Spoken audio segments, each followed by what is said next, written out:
اللہ تبارک تعالیٰ نے اس امت کو یتیم اور لاوارث نہیں بنایا ہے۔ اللہ کے نبی جناب محمد الرسول اللہ صلی اللہ علیہ وسلم کا وصال مبارک کا دن تھا، وہ پیر کا دن تھا۔ حضرت اسرائیل علیہ السلام تشریف لائے اور لا کر آئے تو دروازے کو کھٹکھٹایا۔ امی جان حضرت عائشہ صدیقہ رضی اللہ تعالیٰ عنہ نے کہا، من دق الباب، کون ہے؟ میرے محبوب آرام فرما رہے ہیں، بے ہوشی کے نیند بے ہوشی کی حالت میں ہیں، سکرات کے عالم سے گزر رہے ہیں، کون ہے جو اب دروازے کو کھٹکھٹا رہا ہے؟ اللہ کے نبی صلی اللہ علیہ وسلم چمک کر اٹھ جاتے ہیں، ہوش آ جاتا ہے۔ عائشہ اس کو اندر آنے دو۔ آج تک اس نے کسی کے در پر جاتے ہوئے اجازت نہیں لی اور قیامت تک کسی کے در پر جائے گا تو اجازت نہیں لے گا۔ وہ فرشتہ ہے، اسرائیل علیہ السلام ہے، ان کو آنے دو۔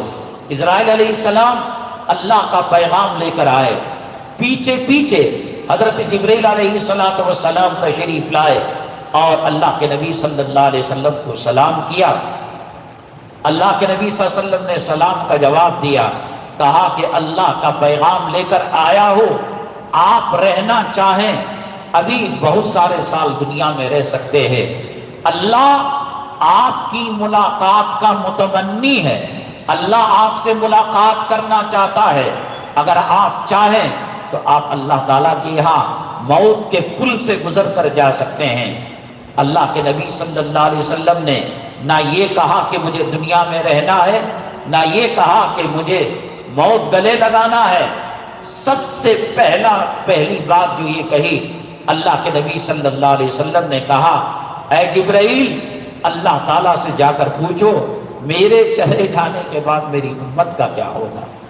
بیویاں تھی، اولاد تھی، خاندان تھا، قبیلہ تھا، نواسے تھے، نواسوں سے اپنی اولاد سے زیادہ پیار کیا کرتے تھے، اپنی اولاد سے زیادہ محبت کیا کرتے تھے۔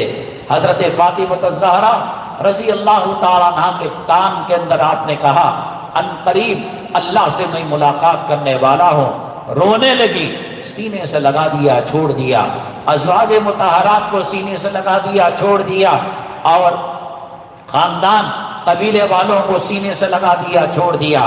حسنین آئے، اللہ کے نبی صلی اللہ علیہ وسلم نے سینے سے لگا کر اتنا رویا کہ ان کے سر مبارک آنسوؤں سے تر ہو گئے، کیونکہ حضرت جبرائیل علیہ السلام نے بتایا تھا حسن زہر لگنے کے بعد کیسے تڑپ تڑپ کر جان دیں گے اور جام شہادت نوش کریں گے۔ حسین کربلا کی سرزمین کے اندر تیروں تلواروں کی زد کے اندر آ کر کیسے جام شہادت نوش کریں گے۔ یہ منظر اللہ کے نبی صلی اللہ علیہ وسلم کو یاد آ گیا۔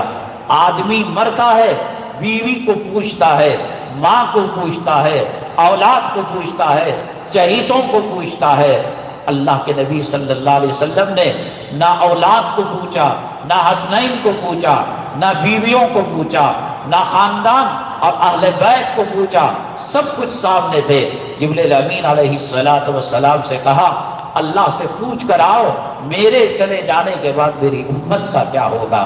یہی ہوگا کہ داڑیاں منڈا کر نالی کے اندر ڈالیں گے، یہی ہوگا رمضان المبارک کے اندر کھلے عام ہوٹلوں کے اندر کھائیں گے، چائے پیئیں گے، جوا کھیلیں گے، سٹا کھیلیں گے، سود لیں گے، ماں کا بلاکار 36 مرتبہ کریں گے، علماء کی پگڑیاں اچھالیں گے، علماء کی توہین کریں گے، مؤذنوں کی توہین کریں گے، مدارس کی توہین کریں گے۔ آج کچھ بھی ہوتا ہے تو لوگ کہتے ہیں صاحب یہ امریکہ کی چال ہے، یہ یہود کی چال ہے، یہ عیسائیوں کی چال ہے، یہ نصارہ کی چال ہے، یہ RSS والوں کی چال ہے، یہ BJP والوں کی چال ہے۔ کمینے کتے مردود، رمضان المبارک کا مہینہ آنے کے بعد گلی میں کتے سوروں کی طرح کھا کر پھر رہا ہے۔ یہ کس کتے اور سور کی چال ہے؟ سوالات پیغمبروں کی سنت رمضان المبارک کے اندر نکال کر پاخانے کی نالی میں ڈال رہا ہے۔ یہ کون سے یہود و نصارہ کی چال ہے؟